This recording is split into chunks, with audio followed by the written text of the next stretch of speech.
على عباده الذين اصطفى أما بعد أعوذ بالله من الشيطان الرجيم بسم الله الرحمن الرحيم الله يبسط الرزق لمن يشاء ويقدر وفرحوا بالحياة الدنيا وما الحياة الدنيا في الآخرة إلا متاع۔ سورہ رعد کی آیت نمبر 26 ہے۔ فرمایا کہ اللہ تعالی جس کے لیے چاہتا ہے رزق میں وسعت پیدا کر دیتا ہے۔ وسعت کا معنی کشادگی کا معنی پھیلانا، بڑھانا، زیادہ کر دینا۔ وَيَقْدِرُ، اور جس کے لیے چاہتا ہے اللہ تعالیٰ رزق میں تنگی پیدا کر دیتا ہے۔ وَفَرِحُوا بِالْحَيَاةِ الدُّنْيَا، اور یہ کافر لوگ دنیا کی زندگی میں مگن ہو گئے۔ مگن ہو جانا، گم ہو جانا۔ وَمَا الْحَيَاةُ الدُّنْيَا فِي الْآخِرَةِ إِلَّا مَتَاع، حالانکہ دنیا کی زندگی آخرت کے مقابلے میں اس کے سوا کوئی حیثیت نہیں کہ معمولی سی پونجی ہے۔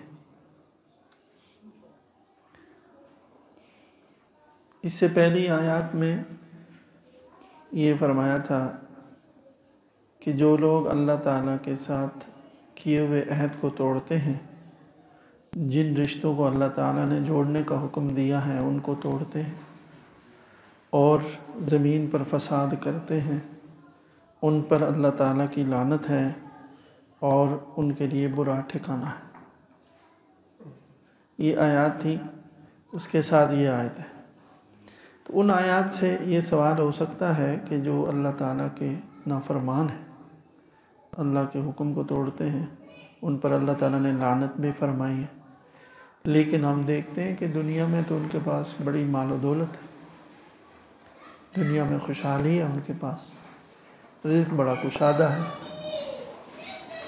تو یہ ہر دیکھنے والے کو ایک سوال دل میں پیدا ہوتا ہے کہ اللہ کے نافرمان ہیں، اللہ کے حکموں کو توڑتے ہیں، دنیا میں فساد کرتے ہیں، لیکن دنیاوی زندگی تو بڑی مزے کی ہے، رزق میں بڑی کشادگی ہے، رزق میں بڑی وسعت ہے۔ تو یہ ایک سوال ہر انسان کے ذہن میں پیدا ہو سکتا ہے۔ تو اس کا جواب دیا کہ دیکھو، خلاصہ اس کا یہ ہے کہ کسی کا کہ دنیاوی رزق یا دنیا کی نعمتیں اگر زیادہ نظر آئیں تو یہ مت سمجھو کہ دنیا کی نعمتیں زیادہ ہونا یہ کوئی اللہ تعالیٰ کے راضی ہونے کی علامت ہے، اللہ کے پیارے ہونے کی علامت ہے، ایسا نہیں ہے۔ یا دنیاوی لحاظ سے کسی کو دیکھو تو اس کے پاس دنیا کی زندگی کی نعمتیں کم ہیں اور مال و دولت کم ہے، سہولتیں دنیا کی کم ہیں، تو یہ کوئی اس بات کی دلیل نہیں ہے کہ وہ اللہ کے ہاں کم مرتبے والا آدمی ہے، اللہ تعالیٰ کی کوئی ناراضگی اس کے ساتھ ہے، الحمد للہ، ایسا نہیں ہے۔ بلکہ اتنی بات فرما دی، پوری بات اب چونکہ ہم سمجھ نہیں سکتے، یہ فرمایا کہ یہ اللہ تعالیٰ کی خاص مشیت ہے۔ مشیت کا معنی ہوتا ہے اللہ کی خاص چاہت، سمجھ لیں، اللہ کی مرضی، یعنی کہ اللہ تعالیٰ جس کو چاہتے ہیں رزق بڑھا دیتے ہیں، جس کو چاہتے ہیں رزق کم کر دیتے ہیں۔ اتنی بات فرما کر یہ کہہ دیا کہ اس کے پیچھے کوئی بڑی حکمتیں ہوتی ہیں۔ دنیا کے نظام کو چلانے کے لیے اللہ تعالیٰ نے ایک سسٹم بنایا ہوا ہے، تو اس کے تحت کبھی کسی کی ہو سکتا ہے کافر اور نافرمان اور دنیاوی نعمتیں اس کے پاس زیادہ ہوں گی، اور ایک نیک فرما بردار ہے اس کے پاس کم ہوں گی۔ تو یہ اس کا کم ہونا یہ اللہ کے ہاں کوئی اس کے کم مرتبہ ہونے کی وجہ سے نہیں، کم عزت والا ہونے کی، اس کی کوئی اور وجہ ہوگی۔ اور اس کو جو مال دیا ہوا ہے وہ یہ نہیں کہ اللہ کا پیارا ہے، اس کے پیچھے کچھ اور دنیا کی حکمتیں ہوں گی. دنیا کا نظام چلانے کے لیے اللہ تعالیٰ نے بہت ساری چیزیں کی ہوئی ہوتی ہیں. آئے روز دیکھیں لوگ دیکھتے ہیں نا کتنی دنیا میں چیزیں پیدا ہو رہی ہیں، پھل پیدا ہو رہے ہیں، اور چیزیں پیدا ہو رہی ہیں، جنگل ہیں، ہوائیں چل رہی ہیں، بارشیں ہو رہی ہیں. اچھا بعض اوقات آدمی کہتا ہے کہ یار بارش نہ ہو، وہ اپنے محدود سے فائدے یا نفع نقصان کو دیکھتا ہے. بارشیں ہوتی ہیں اس لیے کہ اللہ کے نظام میں ہو سکتا ہے کتنے لوگوں کو بارش کی ضرورت ہو. کبھی کہتا ہے کہ جی بارش نہ ہو یا بارش ہو، اور حالانکہ ضرورت نہیں ہوتی، شدید گرمی پڑ رہی ہے. تو پورے سسٹم کے تحت بعض اوقات ایسی چیزیں ہوتی ہیں. اسی طرح ہم یہ سمجھیں کہ کافروں کو بالکل مال و دولت نہ ہو، تو وہ پورے نظام کے اندر ان کی کوئی ایسا چیز ہو سکتا ہے، اندر ہے کوئی حکمت ایسی ہے اس پورے سسٹم کو چلانے کے لیے کہ اللہ کے علم کے مطابق ان کے پاس مال کا ہونا ضروری ہے. جو اللہ تعالیٰ کی کچھ حجتیں، اللہ تعالیٰ کے کچھ قانون پورے ہونے ہیں اس کی وجہ سے. مثلا ایک تو مشہور ہی حکمت ہے نا کہ اللہ تعالیٰ نے ان کے لیے جب دنیا دے دی تو آخرت نہیں ہے، تو ان کو دنیا میں سہولتیں بھی دے دی جاتی ہیں. ایک عام سی بات تو یہ بھی ہے، لیکن اس کے درپردہ اور بے شمار حکمتیں ہوتی ہیں، وہ ہم پورے طریقے سے سمجھ نہیں سکتے. ایسا کوئی فارمولہ ہے نہیں 2 اور 2 4 کی طرح جو اللہ تعالیٰ بتا دیں. یہ بھی ایک آزمائش ہے. اگر بالکل 2 اور 2 4 کی طرح فارمولہ سمجھ میں آ جائے تو پھر تو آدمی کے لیے کوئی آزمائش نہ ہوئی نا. تو اب ایک آدمی اللہ کا یہ حکم اور آیت سنتا ہے کہ اللہ نے کسی کا رزق زیادہ کیا ہوا ہے، کسی کا کم کیا ہوا ہے، یہ اللہ کی مرضی اور منشا سے اور اللہ کی حکمت سے ہے. یہ سن کر کے وہ اپنے بارے میں راضی ہو جاتا ہے کہ چلو بہتری ہوگی، پتہ نہیں اس کو کیوں بڑھایا ہوا ہے. تو یہ زیادہ ایمان کے اعلیٰ رتبے کی بات ہے کہ اس کو 100% وجہ سمجھ میں بھی نہیں آ رہی، لیکن اللہ کی تقسیم پر راضی ہے. اللہ کی تقسیم پر شکوہ اور ناراضگی نہیں ہے. اللہ سے مانگنا منع نہیں ہے، اپنے لیے کشادگی مانگنا، رزق میں وسعت مانگنا یہ منع بھی نہیں ہے. اس کے لیے کوشش کرنا یہ بھی منع نہیں ہے، کوئی گناہ کی بات نہیں ہے، جائز طریقے سے. لیکن سب کچھ ہونے کے باوجود اگر کبھی پھر بھی رزق میں کمی ہو، اور دوسری طرف ایک آدمی کو دیکھیں کہ میں تو دیکھو دین پر چلتا ہوں 100%، اور کوئی گناہ کے کام بھی نہیں کرتا ہوں، محنت بھی کرتا ہوں، تو مجھے تو اتنی مال دولت نہیں مل رہی، اور دوسری طرف وہ ہے فلاں فلاں ہیں ان کو تو بہت زیادہ ہے. تو ایسے وقت میں یہ سمجھے کہ یہ اللہ کی کوئی حکمت اسی میں ہے، میرے لیے یہی، اس کے لیے وہی آزمائش اور وبال ہے نتیجے کے لحاظ سے کہ گناہوں کے ساتھ اگر ان چیزوں میں ہو رہا ہے تو یہ اور زیادہ مصیبت ہے. یہ زیادہ ناراضگی کی علامت ہے کہ ایک ہی دفعہ گرفت ہوگی اور سخت ہوگی. اور جس کو کم ہے تو وہ راضی ہو. تو یہ فرمایا کہ اسی طرح اللہ کے نافرمانوں اور کافروں کو اگر آپ دیکھتے ہو کہ ان کے پاس رزق زیادہ ہے تو یہ مت سمجھو کہ وہ کوئی اللہ کے پیارے ہیں یا اللہ ان سے راضی ہے. نہیں، اللہ یبسط الرزق، جس کا چاہتے ہیں رزق زیادہ تنگ کر دیتے ہیں. بس اتنی بات فرما دی کہ تم اپنے اللہ پر ایمان رکھو، یقین رکھو کہ اللہ نے رزق کسی اور وجہ سے بڑھایا ہوا ہے. یہ نہیں کہ اللہ راضی ہے، اللہ خوش ہے، ایسا نہیں ہے. کوئی اور حکمت، کوئی اور وجہ ہے. اور کسی کو کم کیا ہوا ہے تو کوئی حکمت ہوگی، اس کے ساتھ زیادتی نہیں ہے، اس کے ساتھ ناانصافی بھی نہیں ہے. انشاءاللہ انجام کار اس کے لیے اسی میں فائدہ ہے، اور وہ خوش ہوگا کہ یہی بات اچھی ہوئی. اور فرمایا کہ یہ کافر لوگ دنیا کی زندگی میں مگن ہیں. یہ کافروں کی عادت ہے. کیا؟ دنیا کی زندگی میں مگن ہونا، یعنی اسی میں گم ہو جانا، اسی کی سوچ، اسی کی فکر، اسی کو سب کچھ سمجھنا. کامیابی اگر ہے تو دنیا کی زندگی میں ہے، ناکامی ہے تو دنیا کی زندگی میں ہے، عزت ہے تو ساری دنیا کی زندگی کی ہے، ذلت ہے تو یہی ہے، خوشی ہے تو یہاں کی ہے، پریشانی ہے تو یہاں کی ہے. بس دنیا کی زندگی کے علاوہ کوئی اور زندگی ان کے ذہن میں ہے نہیں، اسی کی مگن میں ہیں. لہذا دنیا کی خوشی حاصل کرنا چاہتے ہیں. دنیا میں اپنے ہر مخالف یا جس سے بھی تنگ دلی ہوئی اس سے بدلہ لینا چاہتے ہیں. اس سے انتقام لینا چاہتے ہیں اور دنیا کے اندر ہی رہتے ہوئے اپنی ساری خواہشیں پوری کرنا چاہتے ہیں، تو یہ خود ایک پوری مصیبت ہے، دنیا میں کیسے ہوگا؟ تو فرمایا کہ ان کو دنیا کی زندگی میں وہ مگن ہیں کہ دنیا کی نعمتیں مل جائیں، دنیا کی زندگی اچھی گزر جائے، دنیا کے شب و روز اچھے گزر جائیں، اور اسی کو سوچنا کہ کل صبح کیسی ہوگی، یہ میری کھیتی ہے، یہ میری باڑی ہے، یہ میری دکان ہے، یہ میری فنا ہے، یہ اسی میں خوش ہیں، اسی میں لگے ہوئے، محنت بھی کر رہے ہیں، دن رات ایک کیا ہوا ہے۔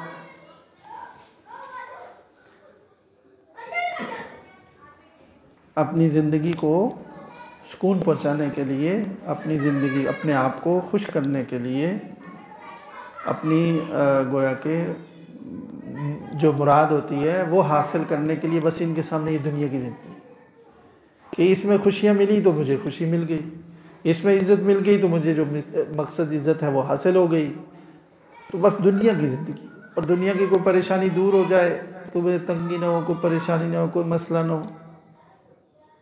فرمایا کہ یہ دنیا کی زندگی میں مگن ہیں، وَمَا الْحَيَاةُ الدُّنْيَا فِي الْآخِرَةِ إِلَّا مَتَاعٌ، یعنی آخرت کو بالکل چھوڑ دیا، آخرت کے بارے میں سوچا بھی نہیں، آخرت پر ایمان بھی نہیں، دنیا کی زندگی میں ہی سارے مزے لوٹنا چاہتے ہیں، جبکہ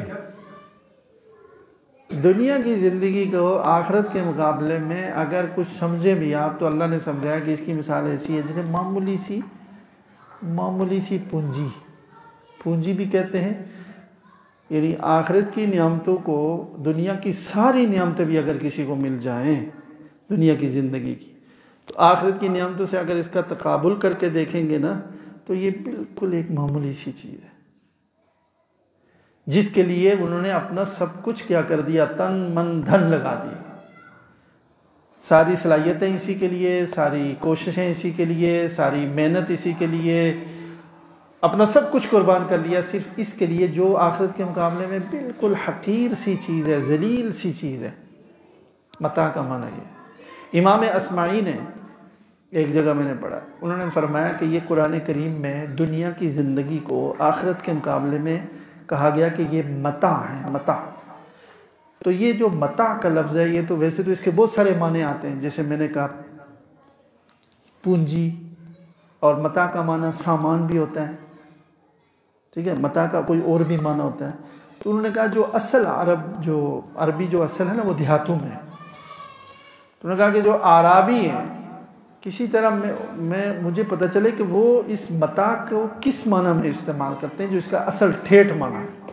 کہتے ہیں میں نے دیہاتوں کا سفر کیا روزانہ کسی نہ کسی گاؤں میں، گھر میں، تاکہ میں سنوں یہ لفظ کہیں کوئی استعمال کرے، پوچھتا تو پھر وہ سوچ کر بتاتے تو اور کوئی معنی بتا، لیکن وہ بے تکلف جو بولے وہ کہتے میں ایک جگہ بیٹھا ہوا تھا، تو یہ جو چولہے کے پاس ایک جو کپڑے کی چھیتڑا سا ہوتا ہے ٹاکی، وہ جو صاف کرنے کے لیے ہوتا ہے دائیں بائیں، تو ایک عورت نے اپنے بچے کو کہا کہ مجھے ذرا متاع دو، اتنی بالمتاع، ذرا متاع لے آؤ۔ کہتے میں متوجہ ہو گیا کہ یہ کس کو کیا مانگ رہے ہیں، کہ وہ پرانی سی جو میل اور گندگی صاف کرنے کے لیے جو کپڑے کا اتنا سا ٹکڑا تھا نا، اس کو کہہ رہی تھی کہ متاع لے آؤ۔ تو اس وقت مجھے پتہ چلا کہ اللہ تعالیٰ نے جو فرمایا ہے کہ دنیا کی زندگی آخرت جنت کے مقابلے میں متاع ہے، یہ چیتھڑا ہے، میل کچیل صاف کرنے کا جو چیتھڑا ہوتا ہے، آخرت کی اور جنت کی نعمتوں کے مقابلے میں اس کی یہ حیثیت ہے جس کے لیے تم اپنی ساری زندگی لگا دیتے ہو، ساری توانائیاں لگا رہے ہو، آخرت کی بالکل کوئی فکر نہیں، سوچ ہی نہیں، حالانکہ یہ بالکل کیا ہے، چیتھڑا ہے، کپڑے کا ایک میل کچیر سے بھرا ہوا ایک ٹکڑا، جس کے لیے ساری محنتیں ہیں، ساری کوششیں ہیں۔ تو وہ نعمتیں اگر دیکھ لو گے جب، تو واقعتاً کہو گے کہ یہ بھی ہمیں سمجھانے کے لیے کہا ہے، اس سے بھی دنیا گئی گزری ہے۔ چنانچہ نبی کریم صلی اللہ علیہ وسلم، میں بھی کہہ رہا ہوں آپ کی برکت سے اللہ میرے دل میں بھی ڈال دے، آپ لوگوں کی برکت سے اللہ تعالیٰ یہ حقیقت میرے دل میں بھی ڈال دے۔ کہتے ہیں ہمارے دل میں وہ کیفیت نہیں ہے، علم ہے، وہ حالت نہیں ہے۔ صحابہ کرام کی کیفیت تھی، پھر ان کو کوئی سمجھانے کی ضرورت نہیں ہوتی، بس بات آ گئی، ایک دفعہ بات سمجھ میں آ گئی، ہم تو قدم قدم پر بھول جاتے ہیں۔ تو اس لیے فرمایا کہ لو تعدل الدنیا عند اللہ جناح بعوضۃ ما سقا کافرا شربۃ ماء۔ رسول اللہ صلی اللہ علیہ وسلم نے فرمایا کہ اس دنیا کی زندگی کی اگر کوئی قدر و قیمت، حیثیت اللہ کے نزدیک مچھر کے پر کے برابر بھی ہوتی نا، تو کافر کو پانی کا گھونٹ بھی نہ ملتا۔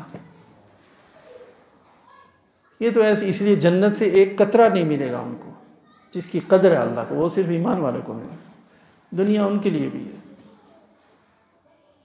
ایک دفعہ رسول اللہ صلی اللہ علیہ وسلم تشریف لے جا رہے تھے، ساتھ صحابہ کرام بھی تھے، تو گلی کے کنارے پر ایسے جیسے ہوتا ہے کوڑا دانا کوئی تھا، تو وہاں دیکھا کوڑا کرکٹ جیسا پھینکا ہوتا ہے ڈھیر، تو بکری کا چھوٹا سا بچہ جو ہے نا مرا ہوا پڑا تھا، پیٹ پھلا ہوا، مر گیا، کہیں کسی نے باہر ڈال دیا۔ تو نبی کریم صلی اللہ علیہ وسلم نے فرمایا کہ اس کو 1 درہم میں کون لے گا؟ 1 درہم۔ صحابہ نے عرض کیا یا رسول اللہ، یہ تو کوئی مفت میں نہیں لے گا، تو 1 درہم میں کیوں لے گا؟ مرا ہوا ہے اور مردار پڑا ہوا ہے۔ تو فرمایا نبی کریم صلی اللہ علیہ وسلم نے قسم کھا کر کہ جیسے تمہارے نزدیک اس کی کوئی قدر و قیمت نہیں ہے نا، ذلیل ہے، حقیر ہے، اس سے نفرت ہے، اللہ تعالیٰ کو دنیا سے اس سے زیادہ نفرت ہے۔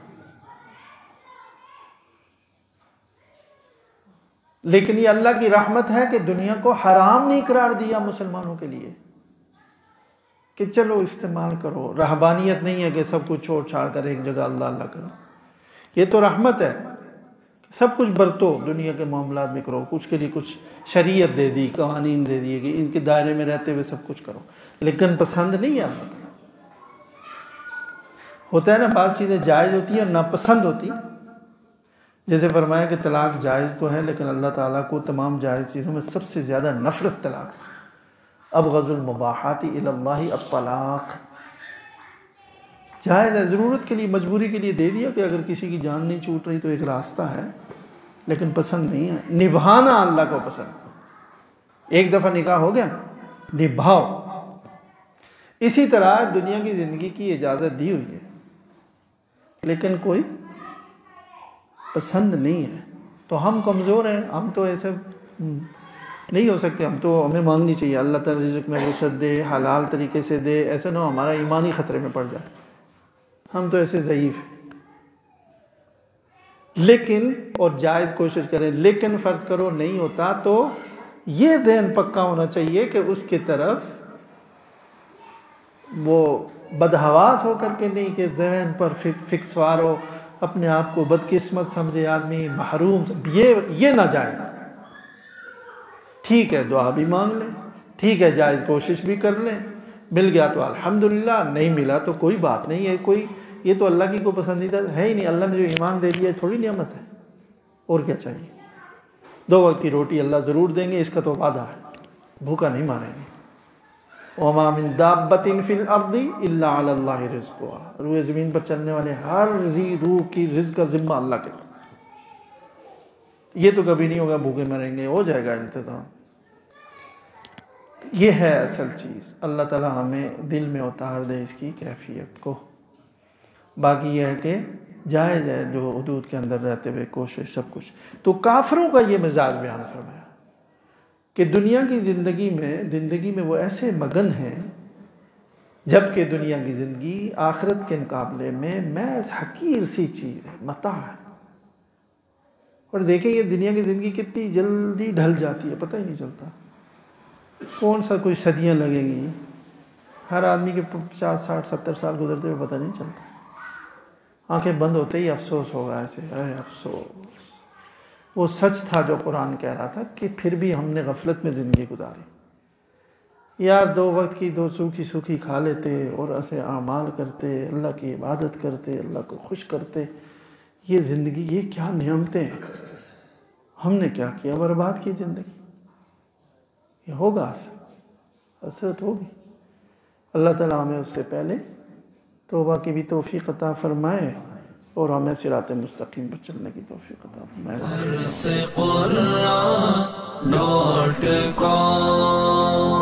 www.darsequran.com